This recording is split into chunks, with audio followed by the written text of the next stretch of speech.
ఇవాళ ముఖ్యమంత్రిగా నేను ఏ భోజనం చేస్తున్నానో లేకపోతే మా వేదిక మీద ఉన్న అధికారులు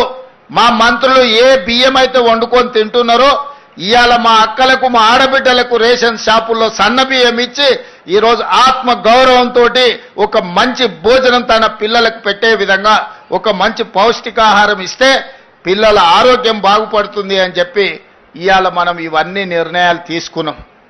ఇవన్నీ కూడా మా ఆడబిడ్డల్ని దృష్టిలో పెట్టుకొని ఇవాళ ముఖ్యమంత్రిగా నేను ఏ భోజనం చేస్తున్నానో లేకపోతే మా వేదిక మీద ఉన్న అధికారులు మా మంత్రులు ఏ బియ్యం అయితే వండుకొని తింటున్నారో ఇవాళ మా అక్కలకు మా ఆడబిడ్డలకు రేషన్ షాపుల్లో సన్న బియ్యం ఇచ్చి ఈరోజు ఆత్మ గౌరవంతో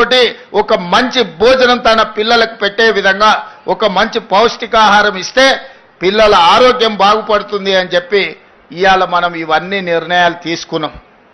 ఇవన్నీ కూడా మా ఆడబిడ్డల్ని దృష్టిలో పెట్టుకొని